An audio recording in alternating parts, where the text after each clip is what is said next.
Hey guys, so I just want to do a quick video, well, hopefully quick, talking about the new Thor movie. So I actually went to see it Friday night. So this is Saturday, it's like a day after. So I'm gonna get some spoilers. It's really hard to talk about this movie, really critique it or review it or whatever you want to say, without getting into some spoilers and stuff. So I'll kind of talk over you. I'll give you like a spoiler warning. Obviously, if you don't want to be spoiled or anything, beyond that point, just stop the video, and go see it because, it's got some spoilers.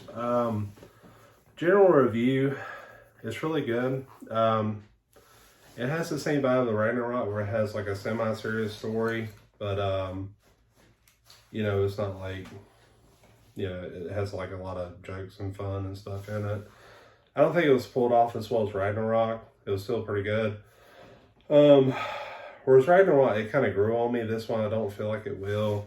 Like, to me, Ragnarok was like a 8.5, like one of the better, more fun MCU movies. This one's still good. I like to see it again, when it comes out, hopefully on Disney Plus or something like that.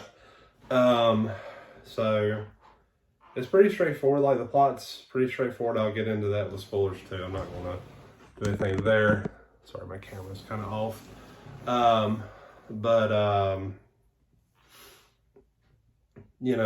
Like the special effects is really good. Like when they get into the, you've seen in the trailers, like the kind of the black and white, like that looks really cool. But when you see the whole scene, it's really, really cool. Sorry again, my camera is just not cooperating. Just trying to get it to even out a little bit. Anyway, so I guess that's kind of the point. I'm gonna give it like a 7. I thought it was really good, not great.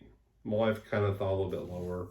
Me and her went to see it together, and I think she said she thought it was like a 6. I thought it was a 7, liked it a little better, I guess. But we both enjoyed it. Chris Hemsworth's, he's perfect for Thor. He really is. Christian Bale was like a really good bad guy. Natalie Portman's back as Jane Foster, which in the trailers here is Thor 2, so, which that's part of the comic books. It's like kind of a newer thing with her. Trying to think. And that's pretty much where I stop without saying any spoilers. So, here's your spoiler warning. If you don't want any spoilers, do not watch beyond this point, okay? Ready, go. Alright, again, this is getting into spoilers. So the big kind of sadness in the movie is that Jane Foster has cancer. So she is in stage 4, which I mentioned this earlier in the movie. You see like Kate Dennings, I forgot her name in the show, but the one that was her intern, you see Dr. Selvig, he's talking to her a little bit through like a Zoom call or something like that. So, she's published a book, so she's, became successful.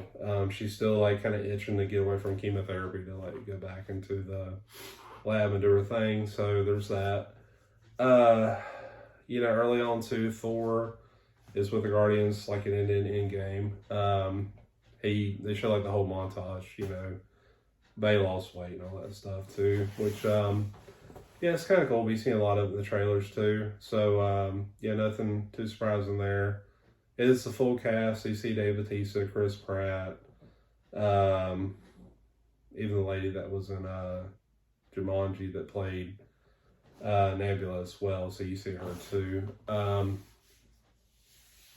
Rocket Raccoon Groot, the whole crew's there. But it's pretty brief. Like, it's kind of opens like that. And he's sort of kind of ready to move on, but not, I guess you could say. So he kind of takes off on his own with Korg and these goats, which kind of gets crazy. And he does his own adventure. I think the main thing is like you see like a bunch of distress calls, and this is really emphasized with Gore. So actually, that's the beginning of the movie. I'm sorry. So like in the book, like, or the comic books, like Gore's whole emphasis was he was like he lived on a desert planet that was just like barren, no water or food or anything like that. And he's with his daughter, and it's just him and his daughter. In the comic book, like what I kind of watched like the origin thing of it. He had a wife. He had like 2 or 3 kids, I think, and basically they were just like, you know, we are praying to the gods give us water, give us food, stuff like that. And sorry, someone's walking real loud on there. And they're not giving it to them. And that's this whole thing is like, you know, my family died because I prayed the gods give us food and water, and they didn't give it to us. And they're doing the same thing in the movie. So basically, his daughter dies, and he buries her. And then soon afterwards, he finds an oasis, and it's this god, sun god, or whatever his name, and that he worships. And he's just like, the god treats him like crap, basically. And he said, we're not celebrating, you know, having an oasis or having you here or anything like that. We're celebrating killing this guy over here that had like I think it's called the Necro sword. It's basically a god butchering sword. And somehow, some way it goes to Gore, like it just summons to him, and he kills him. And immediately Gore kind of comes consumed by it. So it's like a cursed sword or something like that. And it kind of reminds me of like Kratos, God of War. He just immediately turns to ashen skin. He's got like these marks on his body, everything like that. So that's where you see the scars and stuff. And so that's where all that comes from. And so there's that. So that's the whole thing. Like he's going around, he's killing gods and, you know, all these super beings and stuff because he's got the sword that's allowed him to do it. What else? Kind of goes into the new Asgard thing. So new Asgard's kind of like an amusement park or something. Like they have like the rides with the boats that fly in the air. I remember they had like a store that was called Infinity Cones, like Infinity Stones, but it's like ice cream store, yeah, whatever. So I mean, it's kind of got like that kind of humor to it, and you can tell Valkyrie's a king or queen, and she's kind of bored, you know. So there's that. So basically, another thing too is like when going back to Jane Foster. So like she's taking all this chemo, it's wearing her out. She's got stage 4. You know, who knows if she's gonna live or not. And she basically starts kind of just focusing on her work. And then she starts realizing like, oh, okay, well, like maybe you know, she starts seeing these books about like, you know, Norse mythology, like basically Thor, you know, all that stuff, Mjolnir and all this stuff too. And it starts kind of intriguing her. She's reading it, and it kind of does like this weird flashback that like Cord narrates. I don't know, you have to just kind of see it. But basically it shows like this, you know, short montage of like when Thor and Jane Foster dated, and how they were really happy. And at some point, like he had Mjolnir, and he said she was sleeping over there resting. He just like, God, I love her so much. And he's, you know, he's talking to his hammer, and he said like, he said, I promise you, you know, he basically made the hammer promise him that he would take care of her. So that's why like Mjolnir calls out to her. She goes to New Asgard. The Mjolnir hammer shattered, so basically like it's just sitting in this, you know, piece of ground because it still can't be picked up. Even the pieces can't. You know, it's like part of the amusement park and stuff. And she stands there, looks at it, and then lightning strikes, and all of a sudden, like, it doesn't show her turning into Thor, but like basically later on, like Gore attacks New Asgard. And so Thor shows up to save him. Valkyrie's out there, and then Jane Foster Thor shows up, and he's like surprised, but like everybody else is like, oh, she's, you know, new to this and everything. They just kind of figured it out. So basically, she's got the whole Thor attire. The hammer is still in pieces. Well, it's like the pieces are whole, but she can like sling it, and the pieces go out and attack like in different spots, and they come back together as the hammer. So I thought that was kind of neat. Like it's like the hammer is whole, but it's like the pieces can be separated and come back. So it's kind of cool. If you see it, you'll kind of get it. It's kind of fun to watch. And she looks like kind of buffer, blonde hair, all that stuff. You know, I think they did that in the comic too. And the whole thing with the cancer was like part of the comics too, because I think supposedly she had died of cancer in there too. But the big gist of it is like, and they kind of hint at this throughout the movie, it's like as she's becoming Thor, you know, she's superpowered, she's got light power, she's basically like Thor's power, it's killing her. So every time she reverts back to human, her cancer's progressed, like, I mean, she's lost weight, like, eventually gets to a point where like she's, having me hospitalized, yeah. And, so there's that, and like, you know, that's later on in the movie, but I'll get into that. So basically when they're fighting a new Asgard, you know, Gore shows up, he's really cool. Like, I think Christian Bale, like, it's weird, like, it kind of reminds me of Jared Leto's Joker, but like, way better, you know, like, I think Jared Leto played a part that just wasn't really well. That's a whole nother story, but I just felt like Jared Leto did a great job, you know, with a poorly written character. And I feel like Christian Bale has the same vibe to him. Like, if you've seen some old, like, Christian Bale movies like American Psycho or The Machinist, like, I felt like that's what it reminded me of. He was kind of scrawny, kind of evil, you know, and it was, you know, cool to see that range. I think he's a really awesome actor, just, you know, just extremely talented and stuff like that. So they don't kill him. He kidnaps the kids in New Asgard and takes off. Doesn't kill the kids. He just has them like as hostage or whatever. And this whole thing too is like he has this vision that he needs to take Stormbreaker to open the gate to eternity. And eternity is not like, it's an actual being in the Marvel Universe, which it is in here too. And it's basically just like it looks like the Watcher, like Watu, whatever his name is, like a big bald guy with a cape and like the cloak that kind of has a tall collar, but it's like he's made of like space.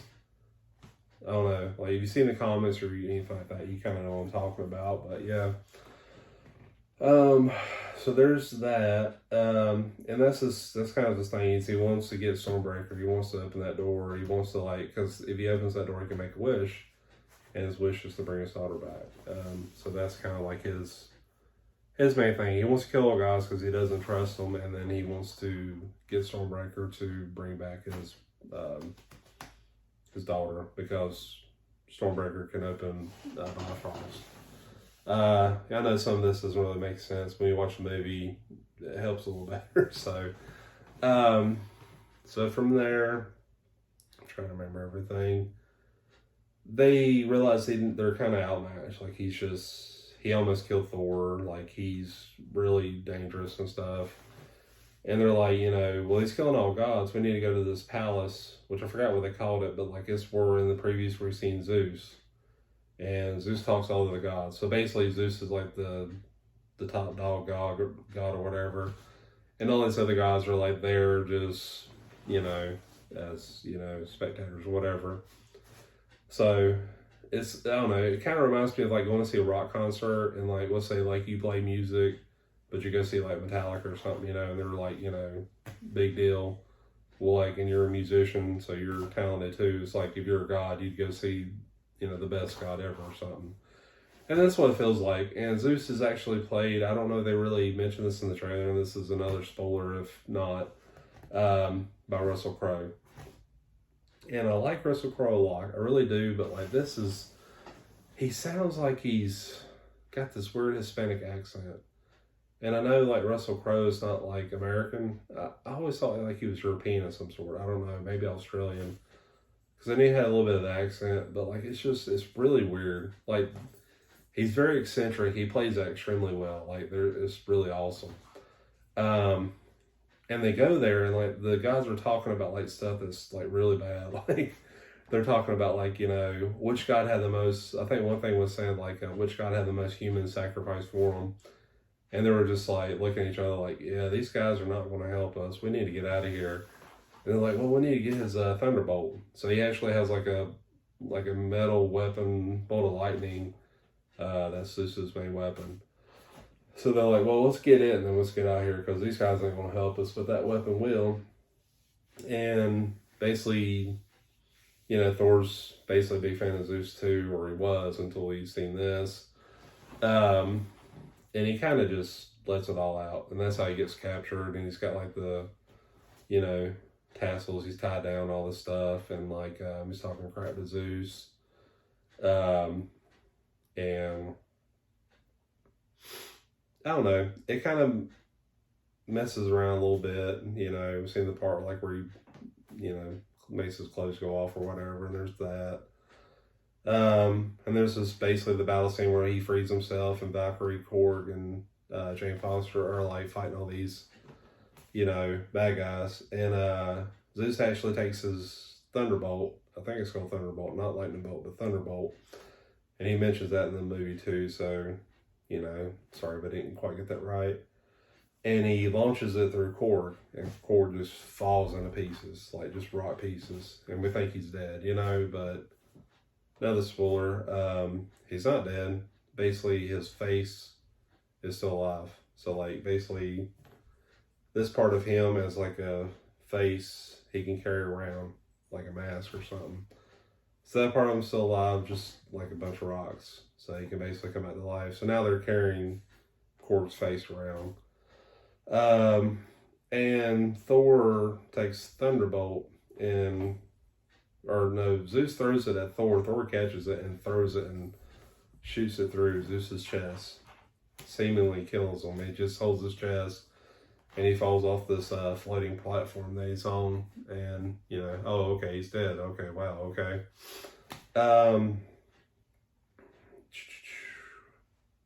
And I think from there, they're like, okay, we're ready. Let's go to this. It's called like I forgot, something realm or something like that. Like the black and white world that you've seen in the trailers.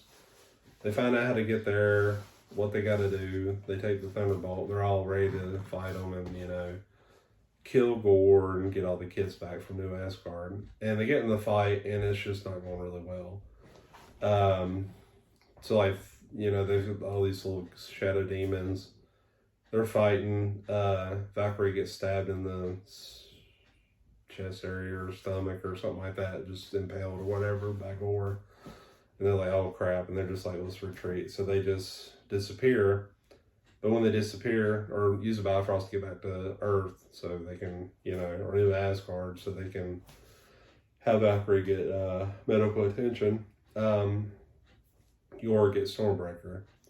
So basically, the Bifrost takes all them, Thor, Jane Foster, Valkyrie, Korg, all back to New Asgard.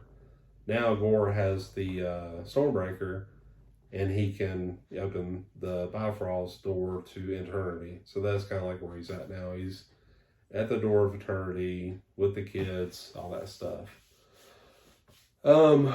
So they get back. Valkyrie's okay. She lost a kidney.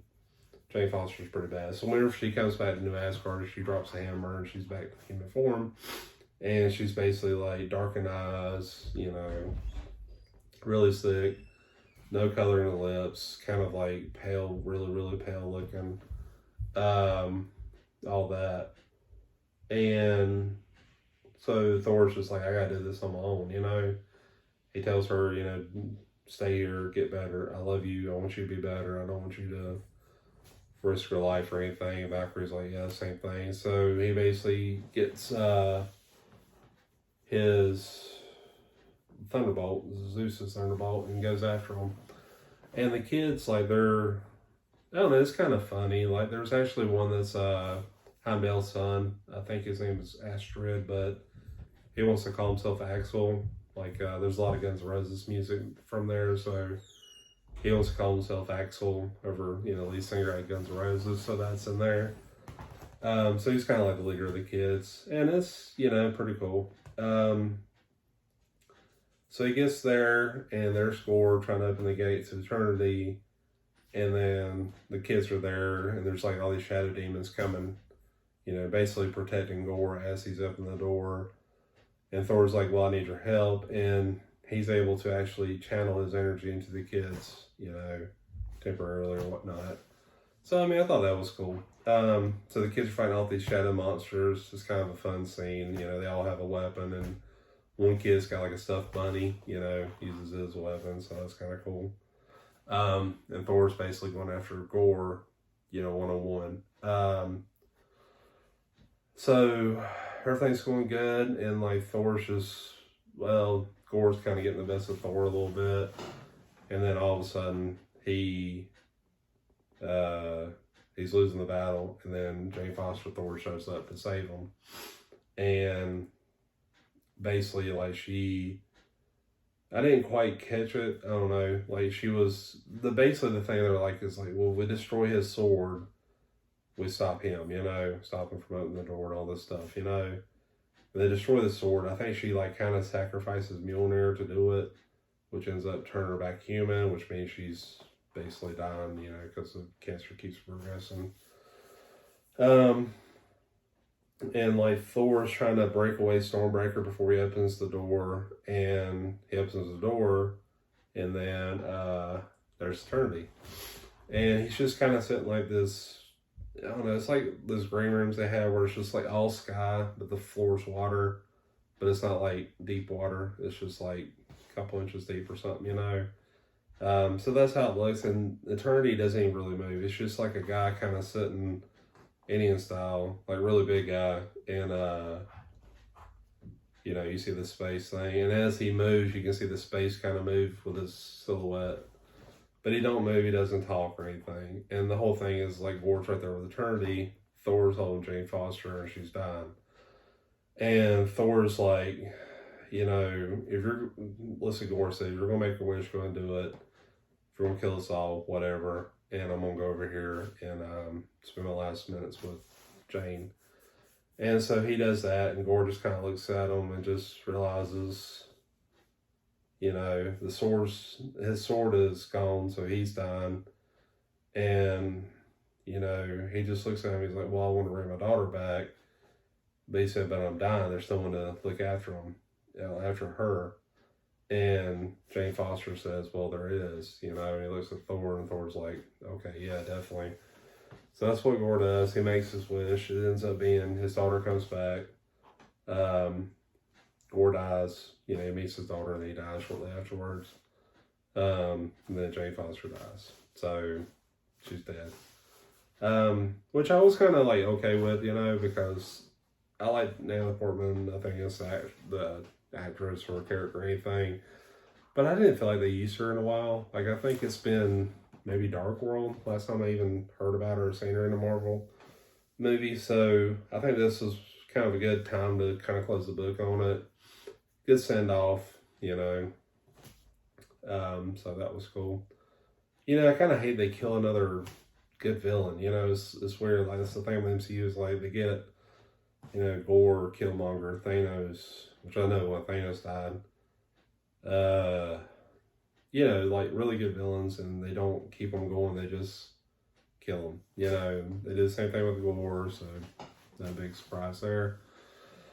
But I thought he did really good. So that's kind of like where this movie ends, is that Gore's dead, his daughter is hanging out with Thor now, and they're, you know, buddies, and they're kind of like this adoptive father thing. And what I thought was weird, like when the girl was there, she's like, I think she's supposed to be like 9 or 10 or something like that. She's, you know, real young, and you know, she has like superpowers too, and that's their name of the title is Love and Thunder. She's Love, he's Thunder, and that's her team. So that's why it's called Love and Thunder. And it's actually like when I looked at the girl, I was like, man, it looks like Christian Bale's art. It looks like Christian Bale. So I looked it up, and you know, as I was sitting there watching the credits, waiting for the, you know, end credits or whatever, scene and whatnot, it's actually Chris Hemsworth's daughter. I think her name's India or something like that. And so yeah, that was kind of neat, you know, that he got to have his own daughter there, you know. That's kind of how the movie ends. It's like, you know, they're on like a little spaceship thing, and he's making her breakfast, and he's like, you know, go put your boots on and stuff, and you know, he's got Mjolnir back, and she's got Stormbreaker, so he's got Mjolnir. and basically like she's painted it, you know, like a kid does, paints random stuff, puts a smiley face. Yeah, it's kind of cool. And they get off the spaceship and they go help some aliens, you know, save the day or whatever. That's pretty much it. And then there's the credit scenes. So I think the mid-credit scene, it goes to Zeus, and he's got all these ladies around him. He's alive. They're just doctoring him up, checking his chest and stuff. And he's sitting there talking. He's like, you know, I can't believe Thor did this. And, you know, these people don't respect their gods. And, you know, all this stuff. You know, he's Cox rambling. And he's like basically talking to someone, but you don't see it. And he says, you know, what y'all want you to do is to go find Thor, you know. I think he says, find Thor or kill Thor. I can't remember. And I look over and like this guy stands up and it's Hercules. I forgot the actor's name, but he's kind of a younger guy.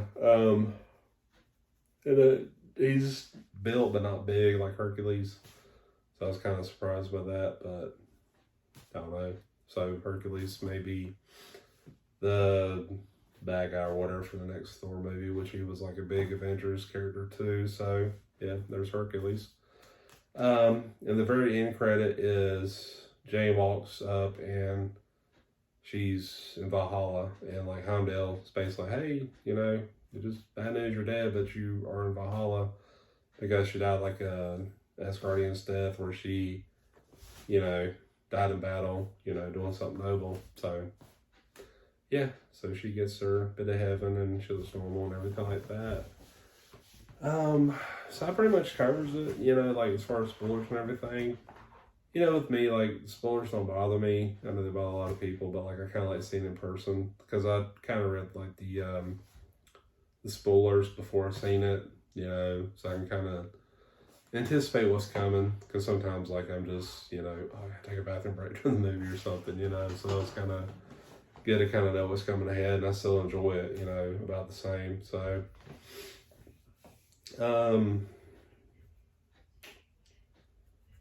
yeah, I mean, like, I just, you know, for me, like, one thing I didn't like was like it sort of ended where it began in a way. Like, it began with like Thor going on these adventures and stuff, and, you know, helping, you know, others, planets or people, whatever. And he's kind of doing the same thing that he's just doing it with a different group. You know, and I think like this whole phase 4, I guess it is, this new phase of movies, TV shows, or whatever, they're sort of separating themselves from each other again. Like, you know, Endgame was bringing everybody together. But we've kind of seen this, like, where, you know, Spider-Man was like with Doctor Strange and Happy Hogan, and that separated with No Way Home. Thor kind of separated himself from, like, you know, Guardians and Earth and stuff like that. So, you know, we see more of that here, you know. It was just like, it kind of, which I kind of like, you know. There was a lot of build-up, and it's hard to, like, kind of put that in perspective now. Like, I think that's the thing with MCU was, like, I think Kevin Feige said this too, he's, like, trying to make it where they're separate stories. He's like saying, I'm not saying that we're not going to bring everybody together again, but he says it's going to be a long time, and, you know, it would surprise me to do anything in the next 5, maybe 10 years, you know, just because, I mean, they got to make X-Men, they got to make Fantastic Four, they got to do all this stuff, you know, and it's going to take time, and, you know, they really do a good job of just building it up, you know. There's a lot of these characters that are just kind of, they're done, you know. So that's pretty much my thoughts on the movie. Good, not great. I think it's still a fun movie, you know, regardless of what I've scored or what I've said about it, you know, I still enjoyed it, you know, well worth this, you know, the price of admission, you know. I mean, if someone wanted to go see it again in theaters, like, you know, somebody or something like that, I'd probably go see it again, you know. And I'll probably see it again when it comes on Disney Plus, which supposedly it's supposedly coming out, you know, soon, or a couple months, whatever. But yeah, I mean, if you've seen it, you know, tell me what you think. You know, I know I probably missed stuff, or just it's hard to like narrate, you know, a movie that you've seen kind of like in your head, you know. So, yeah. All right. Thanks for watching.